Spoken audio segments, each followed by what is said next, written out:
Locust Honey considers MerleFest home and says playing feels like family. They talked about the changes they've seen at the festival, a little bit about MerleFest, and their music on I Had to Ask. I'm here with Meredith and Chloe from Locust Honey. Welcome to the show. Thank you.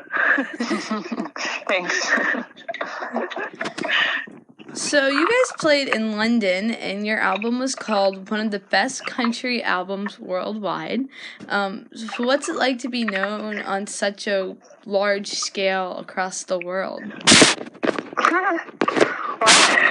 I've never thought about it like that. It's a really humbling thing for them to say. We love playing the UK. We want to play more of Europe, and yeah, Meredith. Yeah, that was. I mean, we didn't know. That was like a complete surprise for us, and it was very flattering. It happened to be the very first day we were on tour in the UK the last time, so it was like kind of a great way to kick it off. You guys have had multiple songs in movies. What was it like when you saw the movie and you heard your music in it? Well, we did get really excited. The first movie was Time Out of Mind, and we did go get dressed up and go see that at the theater, and then anxiously await the song, and it lasted about 20 seconds, and it was a thrilling 20 seconds. Yeah, it was cool though. I mean, it was fun. It was a fun night out with our friends. Yeah. Okay, so MerleFest, 2 weeks away. What are you guys most excited about for the festival? Oh man, everything. It's just such a fun festival. And I feel like it's kind of our home festival. Like, it feels very much like something. I don't know. We've played it a few times, and it feels like, I don't know. It feels like home. And we know a lot of the people that, work for the festival now, and we have this one guy. You know how you get sort of carted around in those golf carts? We have this one guy named Bill that always drives us, and he became our friend on Facebook and just messaged us and said he was looking forward to seeing us at MerleFest. So it's just like, it feels like a little bit like family. It does. And it's got, the festival itself has got so much history, and it's kind of an honor that they keep asking us to play. We love MerleFest. So since you started playing, how have you seen the festival change? Has the festival changed? Yes. Well, we played I think it was the first festival after Doc had died. Is that right, Meredith? Yeah, it was. And so that was, I think everyone was there was that sort of spirit in the air, that first festival. And we got to play the Jack Watson Memorial Stage.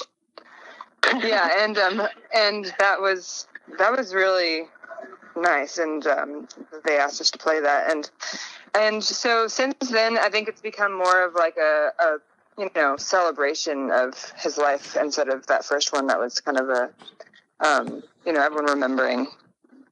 So I guess in that way it's changed. So how is playing a festival different than playing a private venue? I think it's like the camaraderie is really awesome backstage. That's another thing I love about MerleFest, is that everyone eats together, like, no matter who you are.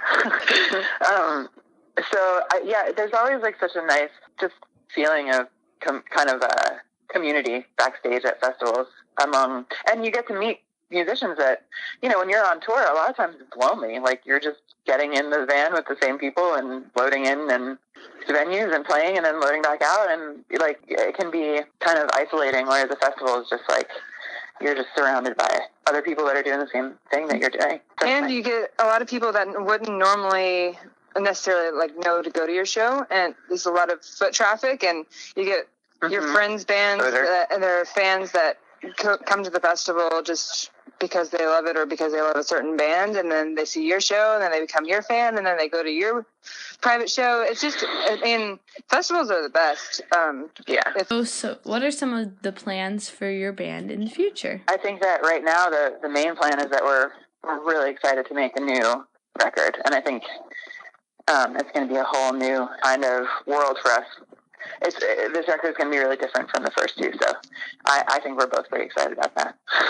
Yeah, it's our last two records, we had more of like a sort of string band, even all female sort of outlook, and it was just a different band. And now Meredith and I are doing a lot more original songs.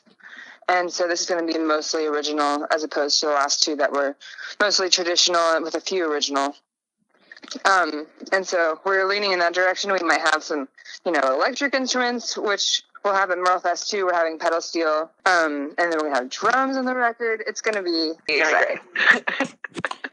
So what drives you guys to play music at the level you guys play music? No, as in at the expense of performing everything level? else. Yes. Yeah, I mean, honestly, well, I don't know. It's not even a drive. It's like I just music is pretty much, I think about it all day, and it's I don't know if I could not play it. I mean, I don't know, passion. I guess that's the biggest drive. Okay. So, what advice do you have for young musicians? Practice. Yeah, practice. Practice more than you think you need to. You're not the exception, you're the rule. Practice when you're mad, practice when you're sad, practice when you're happy. And also, I think practice, and then the other side of that coin is listen. Which, if you're a lover of music, you don't have to be told that, but the more music you listen to, and actively listen, not just like put it on in the background, but like really listen. Yeah, listen to not only music when you're not playing it, but also listen to everyone when you're playing. Because it's not a show. Well, I mean, it is a show, but it's, a community act. That's good advice. If you could go back in time and give a younger you advice, what would you say? Maybe, don't be so stubborn. Practice. Goodness gracious, yeah. I think I would also tell myself to have more confidence in myself. I think. Yeah. I think, I do think that it is a little bit, in this society, it is a little harder for young women to have confidence than young men. I think, just, especially going through like awkward years of, like teenage years and stuff, we get caught up in a lot of stupid, meaningless stuff. Whereas, like, if you can maintain just like a confidence in yourself through that and practice, then like you end up coming out the other side a lot better off. Yeah, definitely. So my podcast is called I Had to Ask. What question do you wish interviewers had to ask you in interviews? That might be the hard questions anyone's asked me. Yeah. Had to ask me. Honestly, this is too hard. I don't know if maybe that question so that we could be stumped. Yeah, because it's always you're doing a great job. Yeah. Thank you. Is there anything else you'd like to tell my listeners? I guess I didn't know how to answer the had to ask question, but I would say if there's something that is really important right now, particularly in this moment, but always, it's that, like, when you asked why we play music at this level, and the answer is just because we just have to. Like, I think that we all need to be really defending our art funding in this country right now, and that art is not just something that is extracurricular. Like, art is essential to humanity, and it's been around since the beginning of human time, and we need it. So yeah, our voice needs to be heard.